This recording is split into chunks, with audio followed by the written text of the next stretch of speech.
My name is Deborah Jane, and I am 108 years old. I used to take handfuls of pills, yet my vision still faded and my memory deteriorated to the point where I was put into a nursing home at the age of 90. It makes me wonder, is this exactly how the American pharmaceutical industry rakes in $393 billion? I dug up an old notebook my mother left behind 30 years ago. She was a local doctor, deeply appreciated by so many for her healing remedies. In those pages, I discovered the 6 foods that helped restore my vision and allowed me to return to living independently in my own home ever since. I need to tell you something your doctor will never say to your face. Every morning after you turn 60, your eyes are losing a vital protective molecule, not slowly, but rapidly. And by the time you start noticing that blurriness creeping in at the edges of your vision, nearly 40% of that protective layer is already gone. They'll tell you it's permanent, but they are dead wrong. Here is what nobody is telling you. There are 6 common seeds sitting on grocery store shelves right now, seeds you've walked past 100 times without a second thought, that contain the exact compounds your aging eyes are desperately craving. These compounds don't just slow down the damage, they actually begin to reverse it. And the most powerful seed on this list starts working deep inside your eye tissue within 24 hours. At the end of this video, I'll also share my ultimate secret to living a healthy, independent life past 100, a secret no doctor has lived long enough to figure out. Please drop your name and age in the comments below. I would absolutely love to make friends with all of you. Now let's dive right into the details. Seed number 6, raw sunflower seeds with butter and lemon. My mother's notebook had a whole page dedicated to what she called the sun seed. She wrote that farmers in Kentucky used to keep a jar of raw sunflower seeds on the kitchen table, and old-timers who worked outside all day would eat a handful before noon. She noted again and again that the men and women who did this seemed to stay sharper longer. Their eyes stayed clearer longer. But here is where most people make a critical mistake. They buy the salted, roasted sunflower seeds in the snack aisle, eat them dry, and get almost none of the benefit. Roasting at high heat degrades a significant portion of the vitamin E content and destroys many of the delicate polyunsaturated fatty acids that are part of what makes these seeds so powerful. The preparation matters enormously. 1 ounce of raw, unsalted sunflower seeds, not roasted, not flavored, raw, lightly crushed or coarsely ground, so the outer shell's compounds are broken down and made more bioavailable. Mix them with half a teaspoon of high-quality grass-fed butter and a squeeze of fresh lemon juice. My mother wrote it plainly.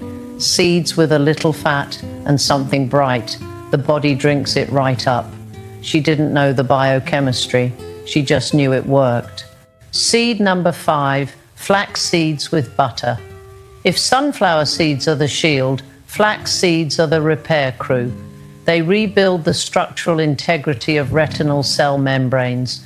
They also carry powerful anti-inflammatory lignans, compounds that reduce the chronic low-grade inflammation that accelerates nearly every form of age-related vision loss. The mistake people make, eating whole flax seeds.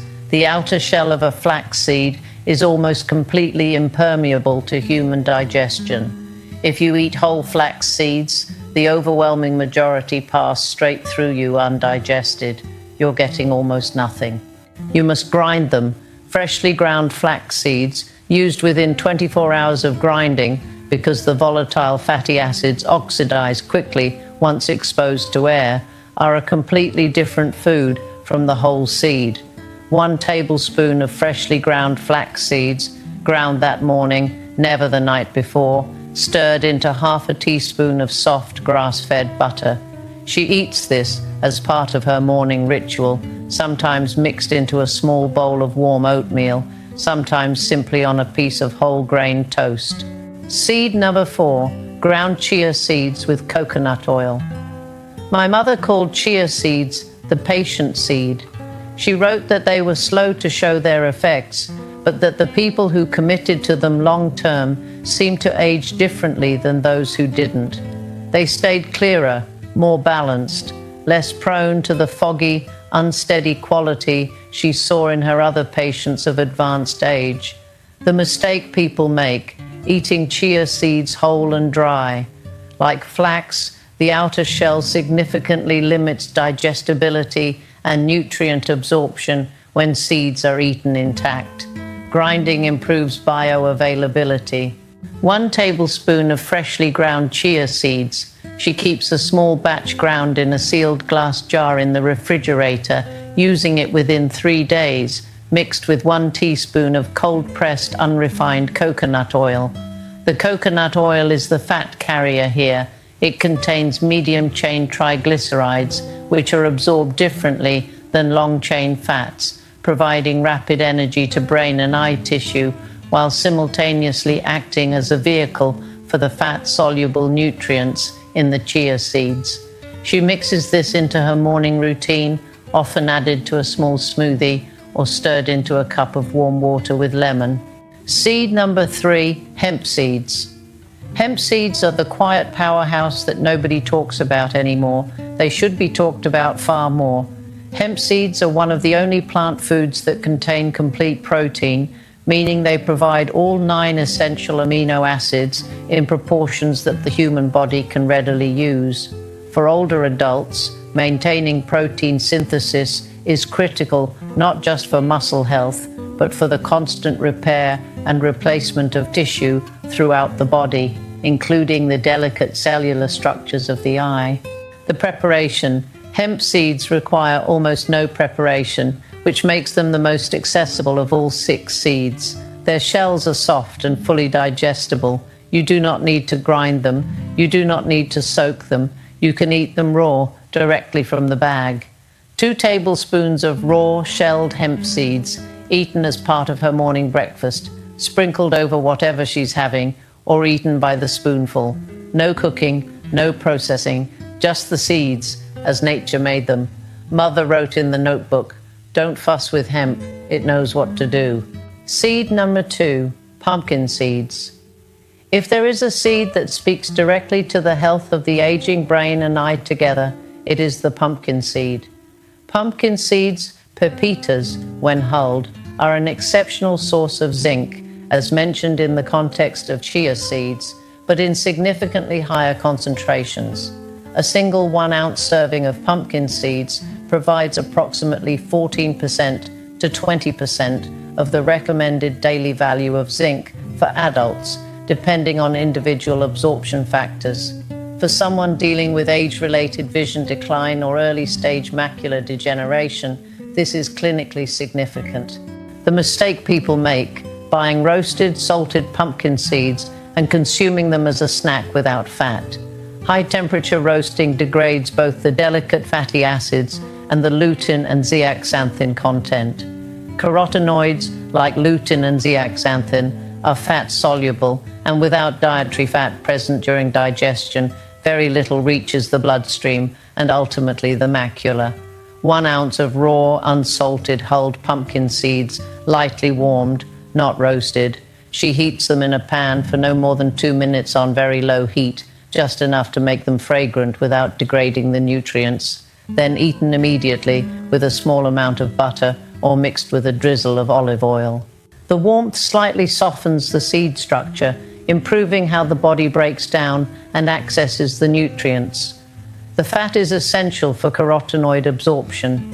This is the seed she says made the most noticeable difference in her peripheral vision. The ability to detect movement and light in the outer edges of her visual field that had been fading for years. Seed number 1, sesame seeds. And here we arrive at the seed that sits at the very top of my list. The seed my mother wrote about first and most extensively in the old Kentucky notebook, the one that has been used in traditional medicine systems across Asia, the Middle East, and Africa for thousands of years, not by accident, but because generation after generation of careful human observation confirmed its power.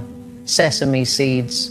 The active compounds in sesame seeds that matter most for vision and brain health are the lignans, sesamin and sesamolin, which convert in the body to sesaminol and other powerful antioxidant metabolites. These compounds have demonstrated the ability to cross the blood-brain barrier and the blood-retinal barrier, the highly selective membranes that control what gets into brain and eye tissue. This is rare. Most dietary antioxidants cannot do this efficiently. Sesame lignans can. Once inside these protected tissues, they work in two primary ways. First, they directly neutralize oxidative stress at the cellular level, protecting neurons and photoreceptors from damage. Second, and remarkably, they have been shown in peer-reviewed research to inhibit the degradation of vitamin E in the body, meaning that eating sesame seeds alongside vitamin E-rich foods like sunflower seeds causes your body to hold on to and use that vitamin E far more effectively than it would otherwise. Sesame seeds are also rich in calcium, iron, magnesium, and B vitamins, nutrients that support the vascular health of the tiny capillaries that feed blood and oxygen to the retina. Poor microvascular health in the eye is a driver of virtually every major form of vision loss. Sesame addresses this at the root. The mistake people make, eating sesame seeds whole on top of a burger bun. Whole sesame seeds, like flax, pass largely undigested. The bioavailability of their nutrients when eaten whole is very low. The preparation that changes everything, tahini, ground sesame paste, is far more bioavailable than whole seeds. Alternatively, lightly toasting sesame seeds and then grinding them immediately before eating releases the oils and breaks down the outer layer that limits absorption. The gentle toasting, never high heat, never browning, actually enhances the antioxidant activity of the lignans without destroying them. 1 tablespoon of raw sesame seeds lightly toasted in a dry pan for 60 to 90 seconds over low heat until just fragrant, then ground immediately in a small spice grinder or mortar and pestle. She mixes the resulting paste with a small amount of butter and sometimes a touch of raw honey, eating it as part of her morning ritual. My mother wrote sesame every morning and underlined it twice. I didn't understand it then. I do now. The secret gift, the 70% that science almost always forgets. Now, I need to tell you something that took me until the age of 96 to fully understand, and I want you to hear it directly from me. The seeds helped my eyes, but they're not why I'm still here. The 6 seeds, the sunflower, the flax, the chia, the hemp, the pumpkin, the sesame, they account for perhaps 30% of my story. The physical part, the nutrients and antioxidants and fatty acids that rebuilt my retina and nourished my aging brain, 30%. There is a growing body of research published in peer-reviewed journals, confirmed by studies following thousands of people across decades, that reaches a consistent and sobering conclusion. Human health and longevity are approximately 70% determined by mental, emotional, and spiritual factors, and 30% by physical and nutritional ones. 30%. That's the food, the seeds, the exercise. 70% is something else entirely. And I've lived that 70% in a way that almost nobody talks about because it doesn't have a price tag. It doesn't belong to the $393 billion industry. It can't be packaged, marketed, or prescribed. The first element of my 70% is faith, not necessarily religious faith in any institutional sense, though I do have my own quiet faith that I hold close. It is faith in a larger sense, the refusal to believe that my story is over, the decision made freshly every single morning that today has meaning, that I am here for a reason, that getting out of bed matters. I get up every morning because I believe someone will need me today, and most days they do. Research on people my age consistently shows that those who maintain a strong sense of purpose, who feel they have something left to do, and somewhere to be, have measurably better immune function, slower cognitive decline, and longer lifespans than those who don't. I didn't know that when I started. I just knew that lying in that nursing home bed, believing my story was finished, was making me sicker faster than anything else. The second element is honesty. Over 108 years, I have made a practice of being truthful with others, but more importantly, with myself. I don't pretend things are fine when they are not. I don't swallow resentment or hide grief. I feel what is real, name it plainly, and set it down. I cried plenty during my years at Maplewood. I talked about the people I missed, and I didn't pretend I didn't miss them. And then I made tea. What I've come to understand is that chronic suppression of difficult emotions, the lifelong habit of telling yourself you're fine when you're not, takes a genuine physical toll. It raises cortisol. It feeds inflammation. It ages you from the inside. The people who live longest and stay sharpest are not the ones who never struggled. They're the ones who learned to feel what they feel, say what is true, and release it. I am not always easy to be around. I say what I mean. At 108, I've earned that. The third element is compassion, and I mean compassion toward myself. This is the one that took me the longest. I was never short on compassion for others. I brought soup to my neighbor across the street when her hip was bad. I called my great-grandchildren on their birthdays and asked real questions about their real lives. I looked people in the eye, but turning that same gentleness inward, deciding, sometime in my late 90s, to stop being hard on myself for what I hadn't done or couldn't do anymore, that may have done more for my health than anything I ever ate.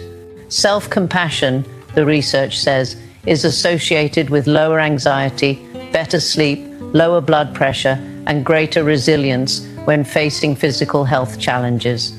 I just call it being a decent friend to yourself. It costs nothing. It is available to every single one of you watching this right now, and most of us withhold it from ourselves almost entirely.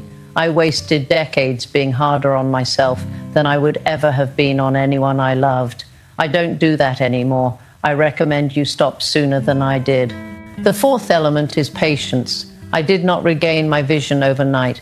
I did not rebuild my independence in a week. It took months of small, slow, almost invisible progress. There were days I couldn't see the difference at all, days when I wondered if I was fooling myself. I stayed anyway. I kept grinding the seeds. I kept reading my mother's notebook. I kept getting up in the morning and doing the same quiet things, trusting that what I couldn't yet see was still happening inside me. Patience in healing is not passive. It is an active daily decision to remain present with a process that has not yet completed itself.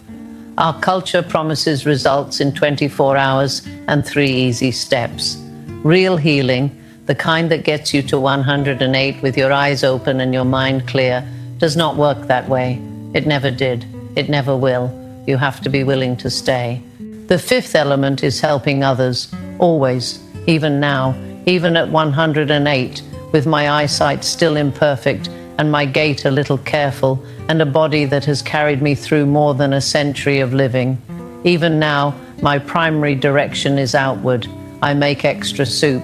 I call the neighbors. I listen to my great-grandchildren's problems without jumping in to fix them. And I'll tell you honestly, that is harder than it sounds. I share my mother's notebook with anyone who asks. I tell my story. Scientists studying longevity at Harvard, at Stanford, through the Blue Zone's research on the world's longest-lived communities, consistently find that people who feel useful live longer. People who feel needed live longer. The biological mechanisms aren't fully mapped yet, but the pattern is undeniable. I stay alive in part by giving myself reasons to, and my reasons almost always have someone else's name on them. The sixth element is knowing that my life, my experience has value, and sharing it. Every life carries knowledge that exists nowhere else in the universe.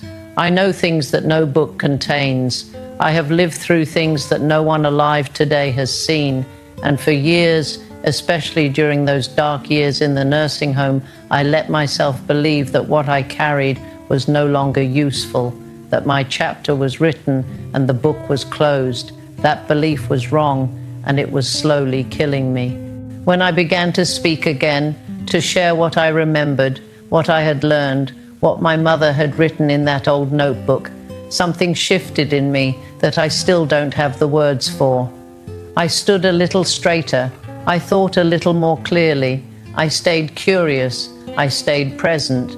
This, I believe, is the deepest current running under everything else. The sense held and renewed every single day that a life of 108 years has not been wasted, that it still has something left to offer, that I still have something left to offer. I woke up this morning in my own home. I ground my sesame seeds. I made my tea. I looked out the window at my herb garden, and I could see it, the small green leaves, the morning dew, the world coming into the day. I want to tell you what I wish someone had told me when I was sitting in that chair at Maplewood, fading quietly. It is never too late, not for the seeds, not for the faith, not for any of it. Start tomorrow morning.